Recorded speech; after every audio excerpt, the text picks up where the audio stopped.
Lindamae Maldonado's story is one of family members lost and found. Her life was turned upside down in 2003 when she found out that her birth mother was a leprosy patient still living on Kalaupapa. Maldonado, who was then 55 and living in Las Vegas, would have never guessed that she has roots on the infamous leprosy colony. Approximately 8,000 so-called lepers were sent into exile on Kalaupapa between 1866 and 1969, including Maldonado's mother and father.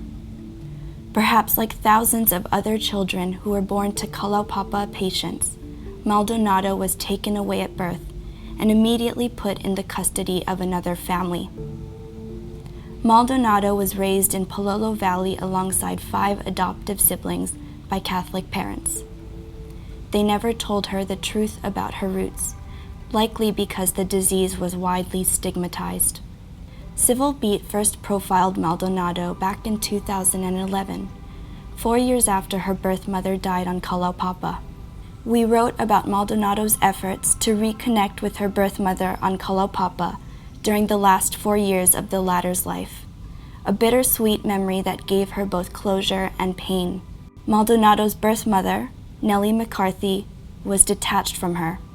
McCarthy decided to stay on Kalaupapa even after 1969, and even after Maldonado's father was released from the colony because she had made a new life for herself there.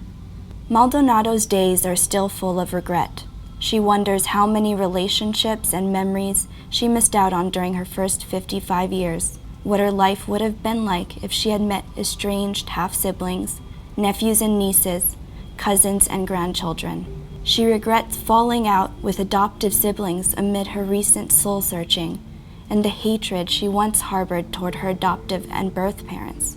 She mourns over her 45-year-old son, who's been in prison since he was 19 because he got involved with the wrong crowd.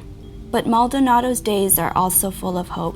A decade has passed since her life-changing revelation in 2003, and now at 65, Maldonado is making up for lost time with a 75-year-old half-brother on her father's side, whom she only met a few years ago when they were living on the mainland. They have the same face and the same sense of humor. They hold hands when they talk and cry when they reminisce about the childhoods they never shared together. Both moved back to Hawaii this year.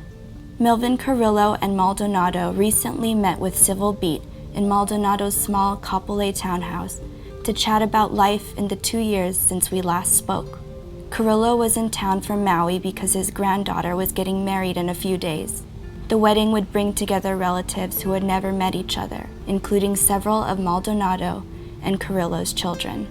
But as Maldonado continues to add more people to her family tree, she also counts the number of years that have passed since her discovery and how little traction she's gotten on her efforts to make her story known and bring to light the untold tale of all the lost children of Kalaupapa.